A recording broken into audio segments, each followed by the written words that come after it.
Hi everyone, welcome back to Existentially Blonde Podcast. I'm your host, Megan, and we're gonna jump right into it. So, last episode, we talked a lot about government corruption, lies, where we are today in the political landscape, and how we all feel a bit disillusioned and quite tired of the bullshit, if you ask me. So we're going to move into an episode that's going to be a little bit, hopefully more hopeful, and give you some things to think about, maybe some tangible information ideas you can take home or take with you, wherever that might be, to sort of be able to feel a sense of hope, connection, and understanding, empathy, when you've lost faith in these institutions. So we've all been burned by deceit, and now where do we turn? For me, the answer comes from looking within, and around me, to human relationships, other fellow earthling dwellers, that is, because we have way more in common than not. So that's why I don't like identity politics and diversity, multicultural, social justice courses and lessons, because it creates divide when we are all made of the same stuff. Okay, so we got to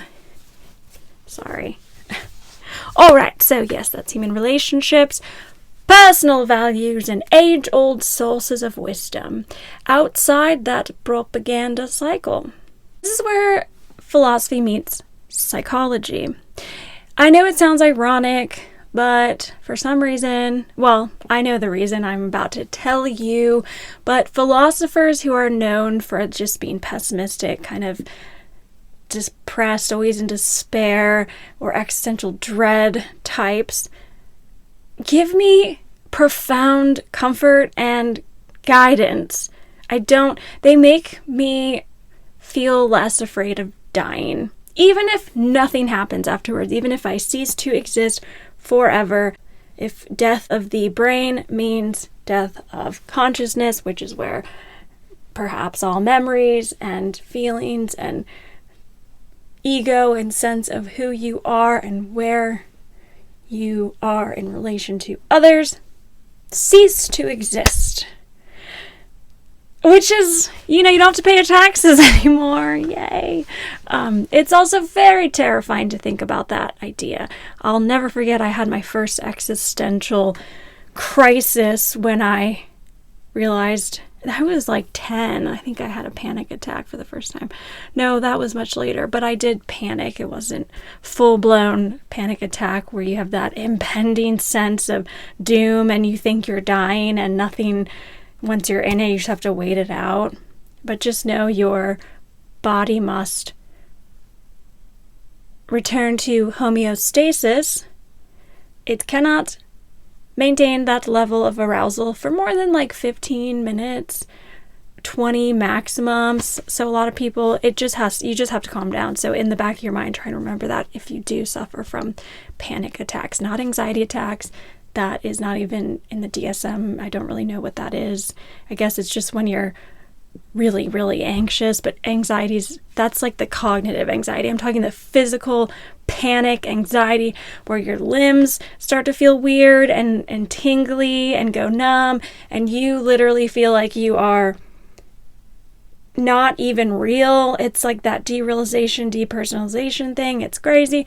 So anyway, I've had that from contemplating my own death, because it's important to confront this. And I never really had an ultimate rescuer. I never had that sense of immortality post-death, that, one day I could potentially meet this ultimate rescuer, be it God, Jesus, multiple gods, Zeus, Aphrodite, Athena, love Athena, Apollo, whatever. the sun god. Who is the sun goddess that Jezebel worshipped? I don't remember. Starts with an H. I'm gonna mess it up.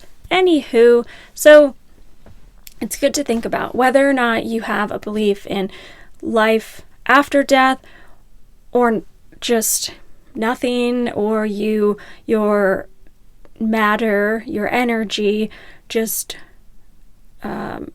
goes elsewhere and becomes something else, because energy can neither be created or destroyed. So anyway, it's good to think about. We often pretend we never die, and then that's why at least in our culture, that's why when someone does die who's close to us, we come undone, because we just avoid. So it's good to think about. And if you have to, just laugh about it. That's the best thing to do. Haha, I'm going to be dead one day. None of this will matter. But it will. Okay, we're not going to go into that kind of thinking, because I do believe that we can create meaning, and that's where I'm going with all of this tangential stuff. So these existential, sort of pessimistic, dark, hipster philosophers, if you will, they acknowledge that darkness just head on. They really go right into it. But at the same time, they illuminate a path to cope and find meaning.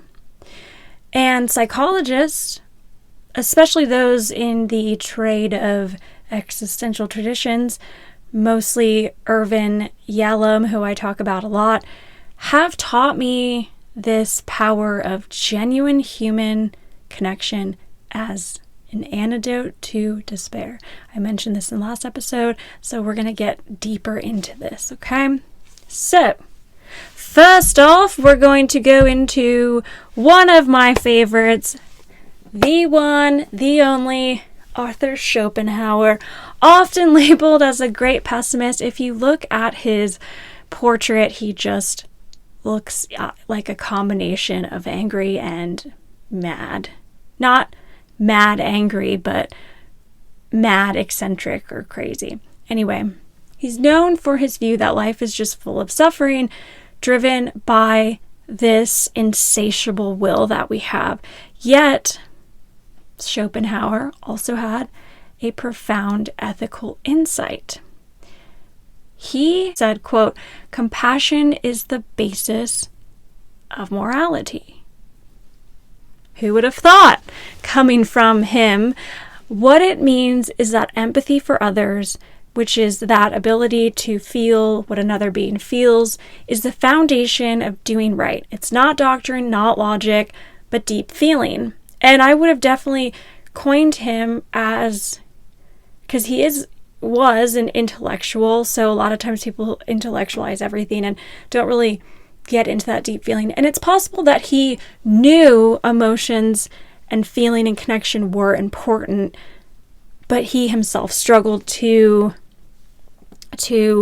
have that with other people, have that connection with people. That's why he burned every bridge possible and had I think it kind of stemmed from his family upbringing. I don't know, but his dad died when he was young, and I think his dad was kind of a dick when he was around. And actually, yeah, he was. I need to refresh my my memory on his early life, because it's very interesting. But then he had this very it seemed like an enmeshed relationship with his mom. There was a lot of tumultuous parts of that relationship to the very end. But so I think that he just really craved that connection with another, and he didn't have good experiences with women. I don't know, there wasn't anything I could find about him being in any kind of romantic relationship for very long, but I think he just struggled to have any kind of relationship, friendship with people. He's always angry, very cantankerous man. So he wrote this long essay. I forget what it's called, but it was just basically him just like ripping women a new asshole. That sounds not like a good comparison. But just really going max, as Charlie Kirk said. I just love that. Go Max. Anywho. So when we really understand someone's pain as if it was our own, and whether or not you feel like empathy is self-serving or selfish, or that if altruism, true altruism exists, that's not really the point here, because we could argue that all day, and maybe we'll do a whole episode on that. But the point is that when we truly understand someone else's pain as if it were our own, we're naturally moved to help, or at least not harm. Social psychology backs us up. So if you all have heard Gordon Allport, big name in the field, he referred to this as the contact hypothesis. So he showed that empathy doesn't just grow in this abstract way, though it can, I think, because Schopenhauer didn't have any friends, but he sort of knew these things. And maybe it just, for some people, they just have the intelligence to put things together, but may not be able to themselves actually practice what they preach, if that makes sense. But anyway, Gordon Allport, contact hypothesis. Empathy isn't just something that develops through abstraction. It is in proximity with others that matters. So, in other words, we're able to overcome prejudice and negative stereotypes and mistrust, not through forced diversity trainings, icebreakers that everybody fucking hates. If I ever have to do 2 truths and a lie again, I swear to God, I'm going to go mad. Anyway, so not that shit, not the policy memos. Oh, we have to talk about Black people. It's just awkward. No one wants to do it, and it's not authentic. But what does work, how we do dispel negative stereotypes and biases and prejudice, is through face-to-face human contact. When people who see each other as other actually sit together across from one another, like that famous super white supremacist, like an actual member of the KKK guy did with the Black individual. They just one-on-one got together, and by the end, the KKK member was like crying, and he changed his entire worldview. Okay, that's what I'm talking about. I'm doing my part. Oh, that feels good. Stretchy out. Okay, where were we? I'm a doctor. So, if our leaders ever experienced that kind of genuine contact, they might think twice before authorizing policies that potentially starve families or bombs that kill innocent civilians.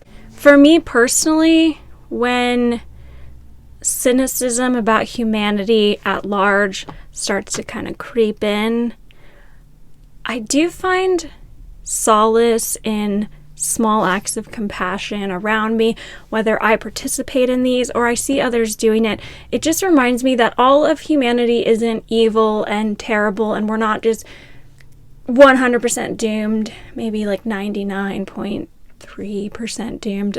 Just kidding.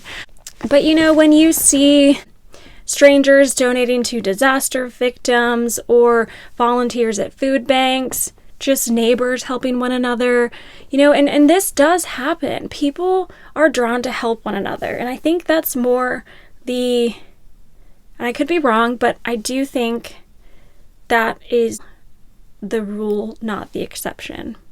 Human to human acts of goodness and kindness don't necessarily make big headlines. You sort of have to seek out positive news sources to get them, because overwhelmingly news is negative. It's designed to capture your attention, and so a lot of times it has to be something tragic or terrifying or something to elicit a strong negative emotion, fear, anger, whatever, rage. But if you pay attention to the good stuff that people do, I think it's important. It is really important for me because I have, again, that tendency toward cynicism. But if you pay attention to those things that are good, I think they help remind you, me at least, that the basic goodness of people can survive even in the worst systems. Schopenhauer's insight then suggests that the cure has to start in the human heart. And if he can say that, then there must be something to it. This is just another example of a perfect paradox in an individual, especially a really intelligent one, is, he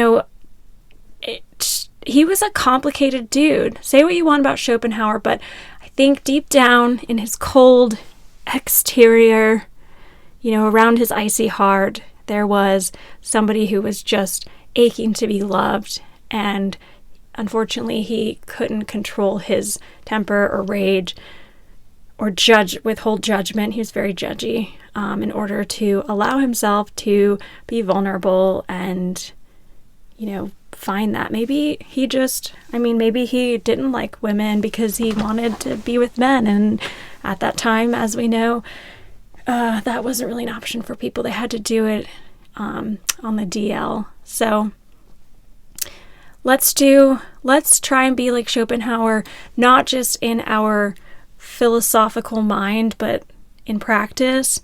Let's try and cultivate compassion for one another. Do it. Promise you'll feel better. So Schopenhauer's ideas about empathy tie directly into Irvin Yalom's teachings. So again, if you haven't heard me talk about Irvin Yalom before, he's a renowned psychiatrist and existential therapist. He's written many books. They are all amazing. I will probably do an episode where I just talk about each one. You don't even have to be a therapist, psychologist, psychiatrist to appreciate them. They are incredible. I love him. He's one of my faves. He's like in his 90s, so he's gotten up there, but I think he's lived a very fulfilling life, and he is such a cool individual.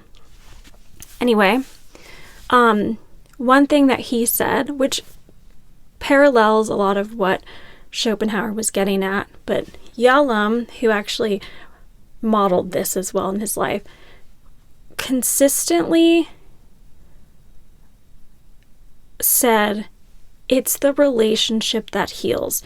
So he wasn't just talking about psychotherapy and the bond between the therapist and the client, but he was talking about this in a universal way. Because when we think about therapy, one thing that Yalom would say is it's a microcosm of the real world. So it's like a snapshot of what the person is like in the real world, and you get a really good picture of that in the group therapy context when people start to reenact behavioral patterns, interpersonal relationships, their roles that they typically take on in their family, in other group contexts, where they stand in sort of what role they see themselves and others see them, because we typically fall into those roles in all social contexts. It's really fascinating. So Yalom's point was that we heal through relationships, through love, through friendships, community, and authentic connection. And Yalom found that it's not the specific therapeutic techniques that are as important. It's the relationship between the client or patient and the therapist. That quality of trust, empathy, genuineness, non-judgmental ability to hold that space with another person, that's what matters. In therapy, that just means the therapist isn't this distant analyst that tries to remain objective and cold, but it's a real caring person. And together, you guys work on addressing the person's struggles in the here and now of the relationship, meaning not focusing on the content, which is like what's being said, but the process. That's everything else that isn't being said. How things are said, behavioral changes, facial expressions, body language, how someone reacts to something. It's subtleties, but when you address them as they're happening, like, hey, I noticed you did that weird thing with your eyebrow, or you slumped over, or you crossed your arms, or your eye contact went, somewhere else, or you sort of looked like you checked out and disassociated for a moment. I noticed that. What do you think that means? And then you get into, well, you start to see patterns that people engage in. So, you might say, whenever I ask you about your mom, you seem to quickly dismiss it, or you give very terse responses, whereas with other people we talk about, you're more open. So what happens is the interpersonal difficulties of the patient eventually do play out in how they relate to the therapist, which offers a chance, if you have a good therapist, to heal those patterns in real time. A good therapist provides that safe, non-judgmental space where the person is able to feel seen and heard, often for the first time. And it's transformative for many people. And that's why Yalom says that therapy recapitulates earlier relationships. So the person unconsciously projects old fears and desires onto the therapist. This was a process, a term that Sigmund Freud coined, transference. But by working through it with a good, caring therapist, they're able to repair old wounds. It's sort of like reparenting, because it gives the psyche another chance to internalize safe, loving connection instead of whatever hurt it carried before. What's fascinating is how this all aligns with object relations theory. So object relations is a brand of psychoanalytic theory that was really the first major psychotherapy approach. And in object relations, basically it says that our psyche is formed by the way that we internalize relationships, especially from early childhood. So just in plain terms, our very first relationships, typically with our parents or caregivers, whatever adult or person is there the most early on. That sets the template for how we see ourselves and others, and it becomes pretty solidified and very difficult to later on change or modify. That's why it's so crucial.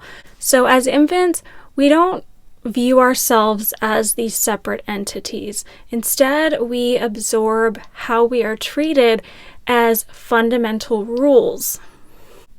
If a baby is loved reliably, it starts to form this internal image or core belief that they're lovable and that others are caring. However, if that care is inconsistent or hurtful or neglectful, the child might conclude that they're unworthy, others are dangerous, or they'll hurt or abandon me. These are the mental representations. These objects that we have in the mind will then unconsciously shape all of our future relationships.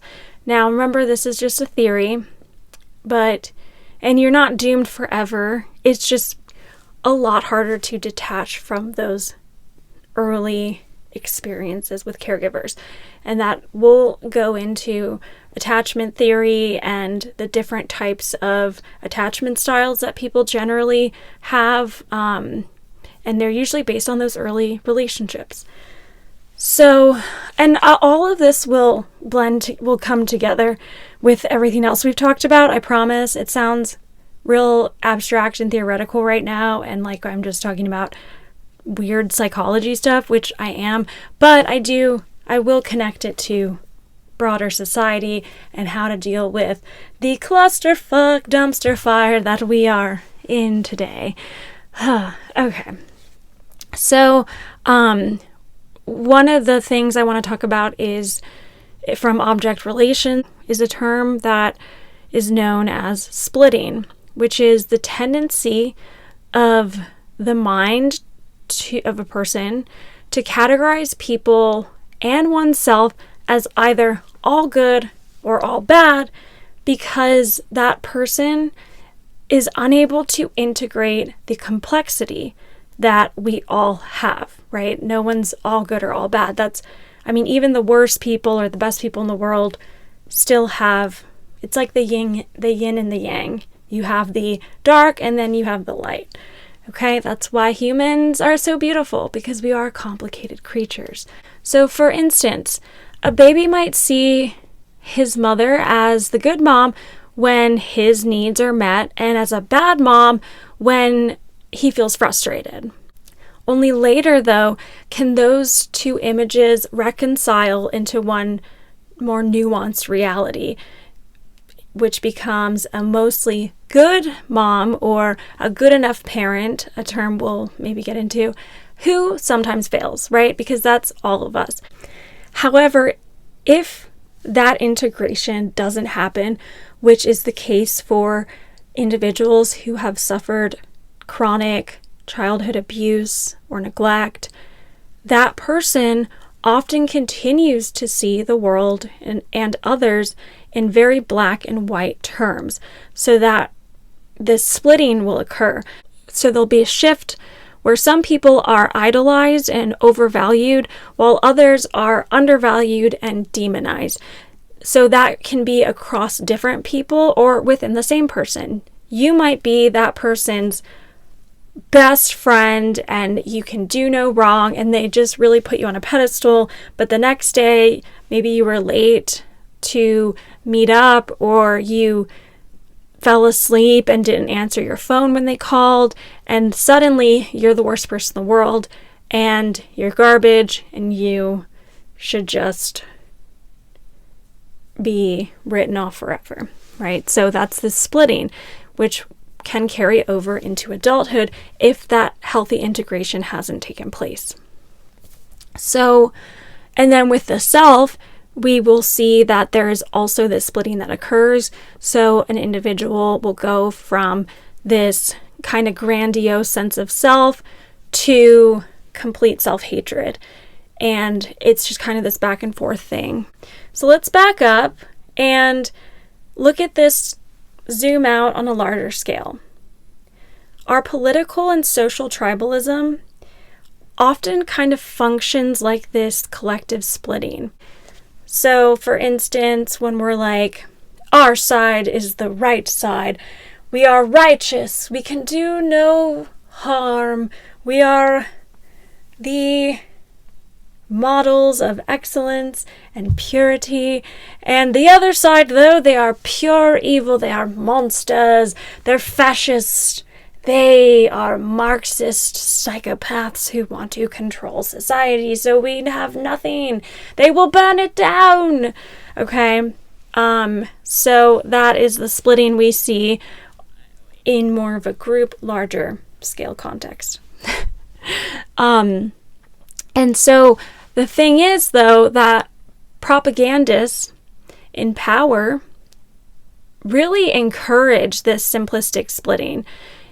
So, for instance, we'll portray all of our soldiers, our U.S. soldiers, they're all heroes. None of them have ever committed any crimes.